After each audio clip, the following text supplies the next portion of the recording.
Algebra 1, lesson 9.2, simplifying radicals.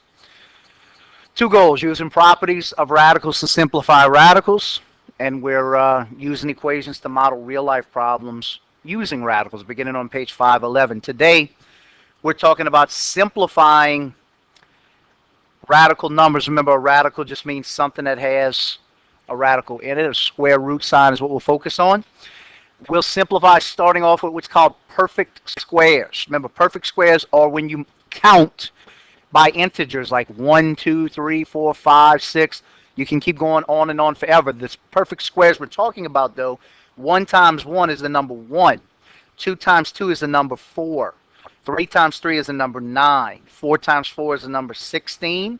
5 times 5 is 25. 6 times 6 is 36. 7 times 7 is 49. 8 times 8 is 64. 9 times 9 is 81. And 10 times 10 is 100. We'll focus on those numbers to start, 1 through 10. Okay? And the reason I listed them out now is so I can just copy and paste them for the rest of the time. But those are the numbers that you're going to want to use. First thing we're talking about is the definition of what it means to have simplest form. The simplest form of a radical expression is an expression that has no perfect square factors. On the side, I want y'all to list these three questions. Number 1, any perfect squares on the side or underneath, somewhere around your box, because most of y'all probably filled most of the box up with the definition. All we're going to do is break this definition down and list these three questions, because these are the three questions I want you to ask yourself every time you have a radical in a problem. Any perfect squares. Notice that's the first one. No perfect square factors other than 1. The second question I want you to ask yourself, are there any fractions under a radical? Any fractions under a radical? Now, there's two different ways to look at this, and some people get it confused if they have the square root of 3 over 2. Notice, that is not a fraction, that example I have written to the side. That is not a fraction under a radical. A fraction under a radical will look like this. It'll be a big radical symbol with the entire fraction underneath it. Notice that's not what I wrote at first. I wrote the square root of 3 over the number 2. Okay, so this is how it'll look if there is a fraction under a radical. And then the third question, are there any radicals at the bottom? And notice that's the last part of the definition. And no radicals in the denominator of a fraction. Some people get the numerator and the denominator confused. So are there any radicals at the bottom? If you answer yes to any of these questions, the radical is not simplified. You have to get no, no, and no, and then you could say the radical is simplified. It's as far as I can go with it. You don't have to create a decimal estimate value of it. You just need to simplify it further, and we'll look at exactly what that means in a couple seconds. So 3 questions: any perfect squares, any fractions under the radical, any radicals at the bottom. You need to have no, no, and no for those 3 questions. Here are your properties of radicals: the product property and the quotient property. The first one says the square root of a product equals the product of the square roots of the factors. What that means is you can multiply different numbers to get the same number. For example, the number 16. You could separate that into 4 times 4. You could also separate it into 8 times 2. Factors of 16. So it's talking about factors of 16. We're going to use that in a practical sense using the product property. Notice it says the square root of a times b is equal to the square root of a times the square root of b. And what it's saying is that neither number can be negative and neither number can be 0, where it says it has to be greater than or equal to 0. Or actually, if it says or equal to, it can be the number 0. So in a practical sense, again, when you have the square root of 8, you can separate that into the square root of 4 times the square root of 2 in order to simplify it. The quotient property, so think of the product property as separating using multiplication. Separating. The quotient property is separating using division. So it says the square root of a quotient equals the quotient of the square roots of the numerator and the denominator, the top and the bottom respectively. Again, the square root of A over B, notice this big radical just gets separated into two of them divided by each other. So the same thing as this here, the square root of 8 is equal to the square root of 4 over the square root of 2. The square root of 5 over 4 can be separated into the square root of 5 over the square root of 4. So separate a big radical fraction into two smaller radicals in a fraction form. We'll look at a little bit more about what that means in just a second. Here's example number 1. Simplify the expression, the square root of 27.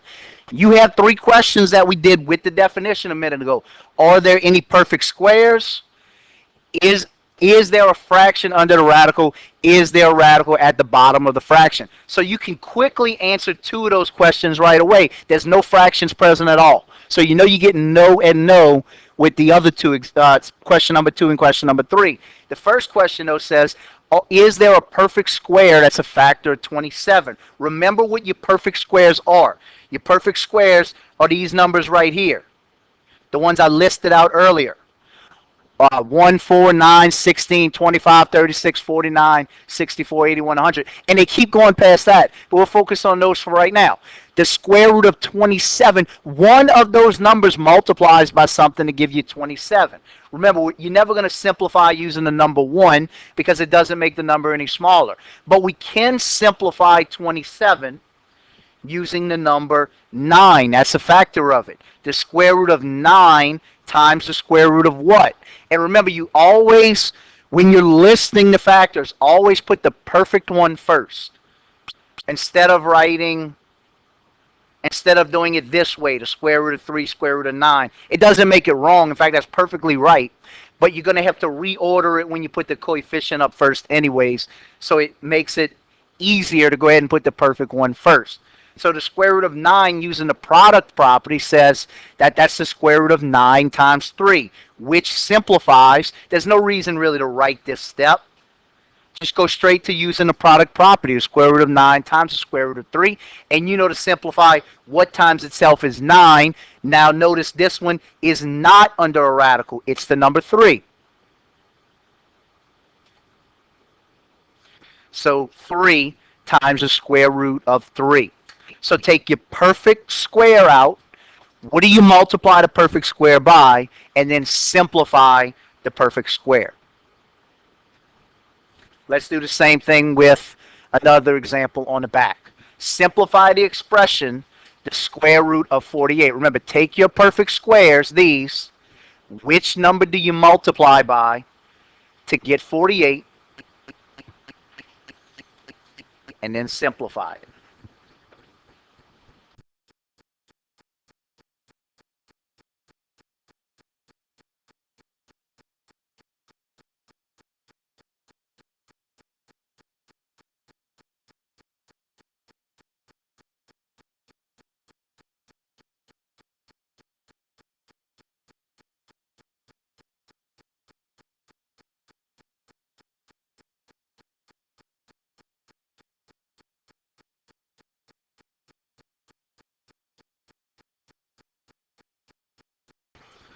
Okay, again, the number 1 multiplies by everything, so you don't really need to fool with that one. Now, there's a best answer that you can use. There's one that works better, and there's one that is not the better one or not the best one out of all of these that you could have used. 16 is the best one you can use. But let's say for a second that you didn't know 16 went into it. Let's say you said, okay, well, I know 4 is a perfect factor of 48. The square root of 4 multiplies by what number to get 48? You know that 4 multiplies by 12.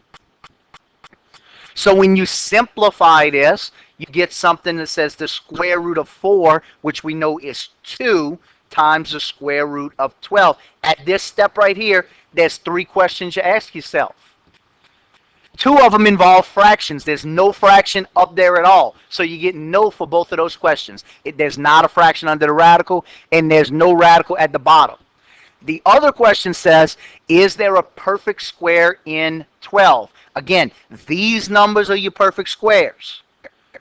Can I multiply one of those numbers to get something, by something to get the number 12? And the answer is sure you can. So this is not a simplified answer. You have to go further. In order to separate it, you can separate it into, again, the number 4. So the square root of 4 multiplies by what to give you 12? And you know that that's the number 3. Again, when all of that simplifies, and if you use the number 16, you didn't have to fool with this. But I'm just showing you in case you use the wrong number at the beginning, you can make it work. The square root of 4 is 2 times the square root of 3. What you can't forget, though, is that this 2 is still there. It has to come down, and it's right next to that number, which means 2 times 2, which gives you 4 times the square root of 3. 3 questions you ask yourself. Is there a perfect factor that I can multiply by and get 3? No, other than number 1. And there's no fraction, so there's no radical at the bottom, and there's no fraction under the radical. So this is simplified. If you knew right away looking at the square root of 48 that the best number that went into it was the number 16, then you would say, well, 16 times the number 3. What times itself is 16? We know that simplifies to the number 4. Notice it's out of the radical times the square root of 3. That is the same number when you compare them to that. So it might take you longer if you don't realize, but you can still get there using smaller ones.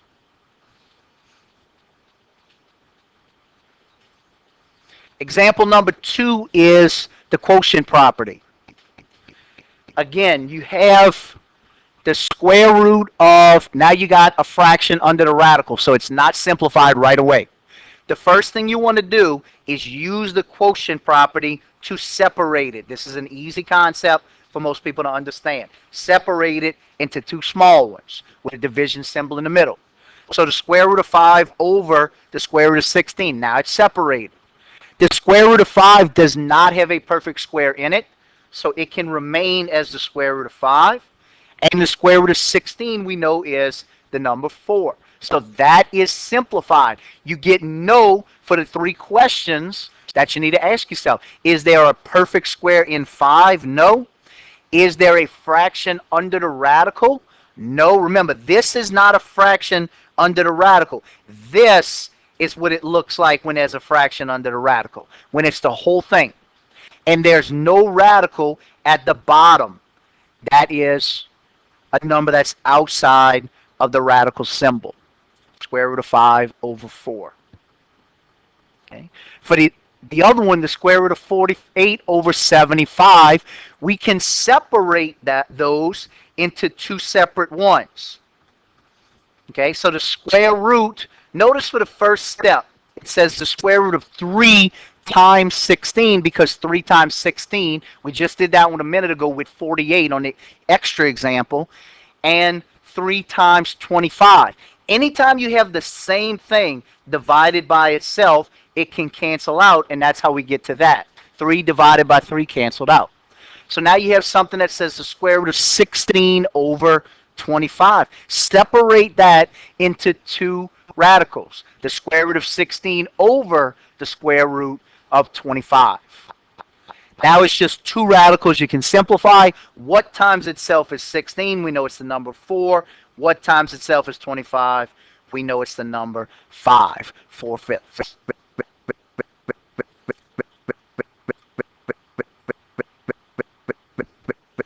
And we have some examples using the quotient property for the back again, looking like this. The square root of 7 over the square root of 16. Remember what your perfect squares are. 1 times 1, 2 times 2, 3 times 3, 4 times 4, 5 times 5, 6 times 6, 7 times 7, 8 times 8, 9 times, I skipped 8 times 8, excuse me, 8 times 8, 9 times 9, and 10 times 10. Remember, they keep going past that. See if you can do the square root of 7 over 16.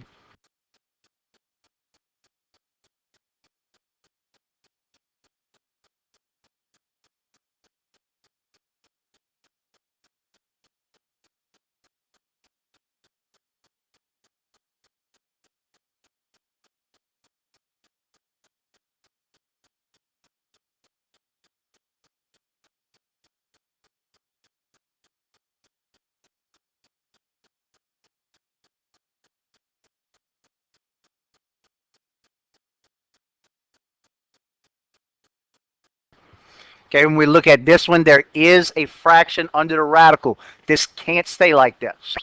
So the first thing we want to do is separate it into the square root of 7 over the square root of 16. There's no perfect square that goes into 7, but 16 is a perfect square. What times itself is 16? We know it's the number 4.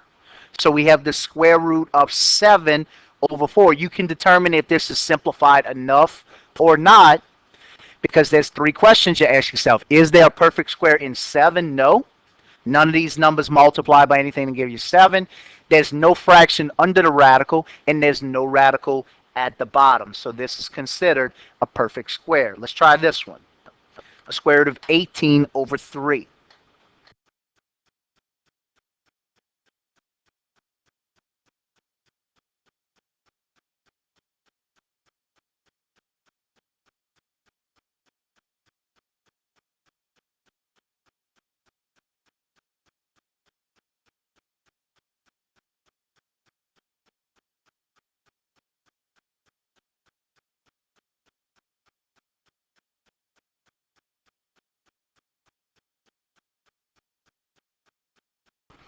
Okay, with this one, you don't have a fraction under the radical to separate like the first one.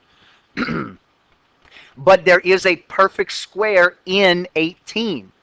9 is the number that you can multiply to give you 18. So the square root of 9 times the square root of 2 gives you 18 over 3. The square root of 9 means what number times itself is 9? That's the number 3 times the square root of 2 over 3. Then remember, anything that's at both the top and the bottom can reduce. This says 3 divided by 3. We can cancel that and that out, and we're left with the square root of 2. Remember, there's 3 questions to ask yourself. Is there a perfect square factor in 2? No. There's no fraction underneath it, and it's not at the bottom of a fraction. So the square root of 2 is simplified enough. And let's try one more like that. The square root of 80 over 45.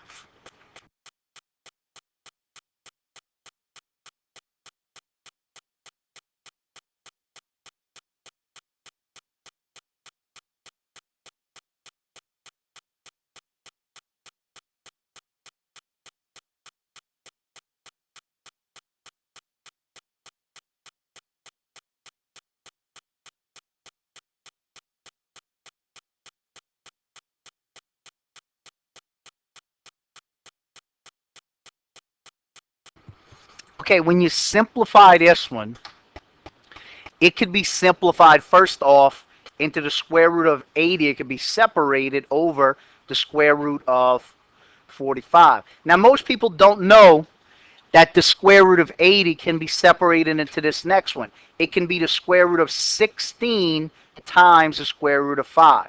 So if you can't look at that, I'm just trying to save time at this point. Just separate it into something smaller. You know the number 4 can go into it. You can do 4 times 20. But I'm trying to get us there just a little bit quicker for this. The square root of 45 can be separated into the perfect square 9 times the square root of 5. Remember, anytime you have the same thing at both the top and the bottom, it can cancel out, even if it's a radical like that. Both of those are the square root of 5. They can cancel out. So the square root of 16 is 4, and the square root of 9 is 3. Notice there, both of those are outside of the radical. 4 over 3 is your simplified version.